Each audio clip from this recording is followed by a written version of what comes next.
পাকা কাঁঠাল খেয়ে দানাগুলো ফেলে দিচ্ছেন? ভুল করছেন।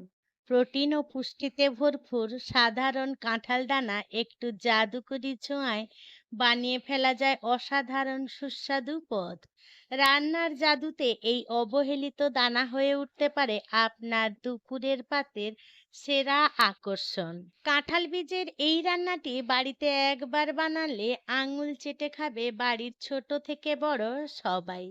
কাঁঠাল বিচি আর ভুল করেও ফেলে দেবেন না যদি এই রেসিপিটি বানিয়ে ফেলেন। কাঁঠাল বীজ বা কাঁঠাল দানা বাড়িতে আমরা কম বেশি সবাই বানিয়ে থাকি। অনেকেই ভালোবাসেন, আবার অনেকেই ভালোবাসেন না। তবে এভাবে যদি একবার বানিয়ে দেখেন, সবাই কিন্তু আঙুল চেটে খাবে। গ্যারেন্টি দিচ্ছি, রান্নার করার সাথে সাথে এই রেসিপিটি কিন্তু একেবারে প্লেট থেকে হাওয়া হয়ে যাবে। একবার বানালে বারবার বানানোর সবার কাছেই অনুরোধ আসবে এই কাঁঠাল বীজের এই রান্নাটি করে দেওয়ার জন্য। তাই রেসিপিটি একেবারে স্কিপ না করে সম্পূর্ণ দেখার অনুরোধ রইল।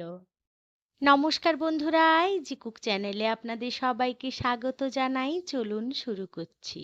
দারুণ সুস্বাদু স্বাস্থ্যকর কাঁঠাল দানার এই রেসিপিটি বানানোর জন্য আমি কাঁঠাল দানা নিয়ে নিয়েছি। কাঁঠাল দানাগুলোকে কয়েকদিন রোদে দিয়ে দিয়েছিলাম।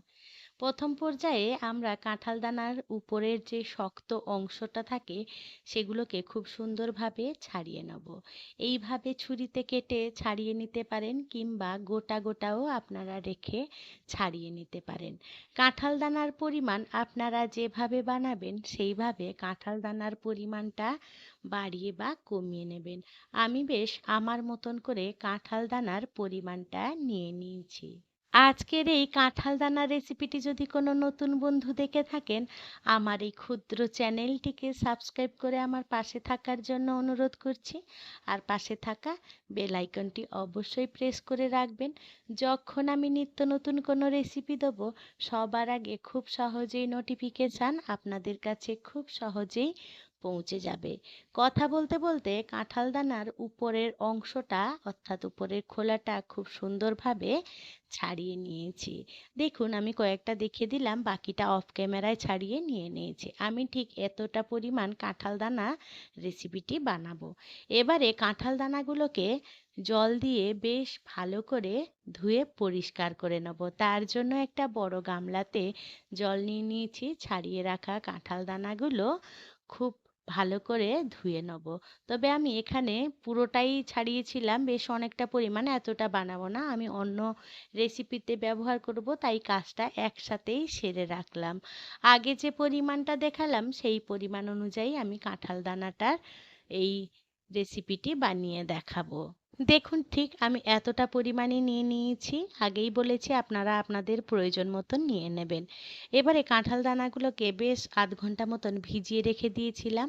এবার একটা কুকার বসিয়ে দিয়েছি। কুকারে জলে ভিজিয়ে রাখা কাঁঠাল দানাগুলো দিয়ে দিলাম। এবারে পরিমাণ মতন জল দিয়ে 3টে হুইসেল দিয়ে নেব।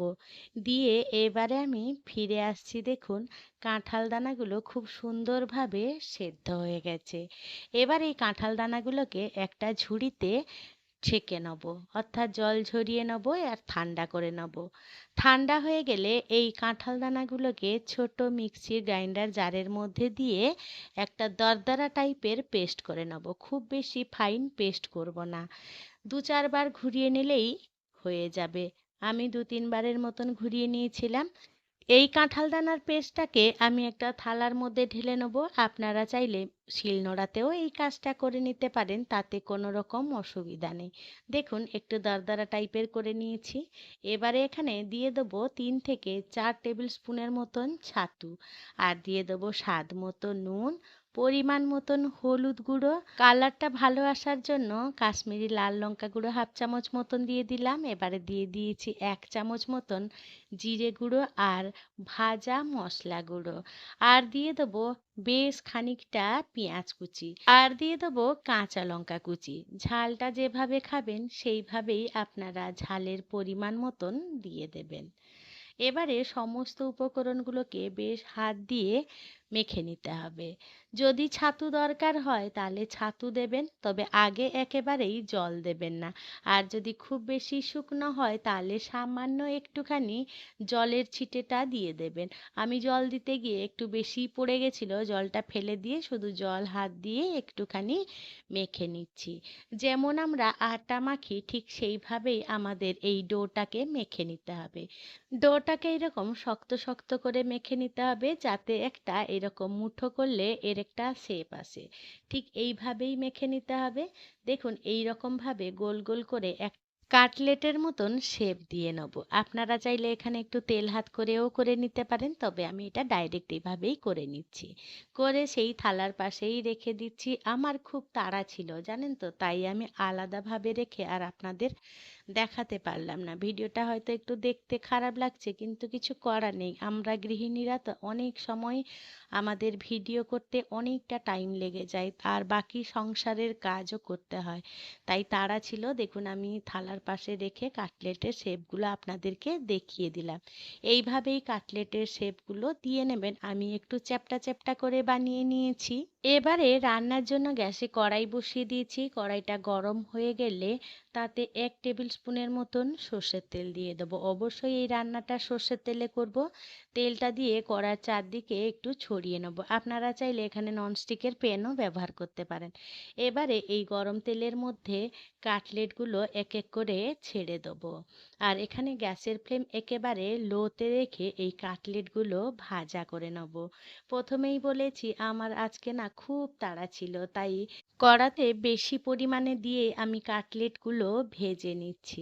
আপনারা চাইলে সুবিধে মতন একটু ধৈর্য ধরে কয়েকটা কম দিয়ে ভাজবেন, তাতে কাটলেটটা খুব ভালো করে ভাজা হবে।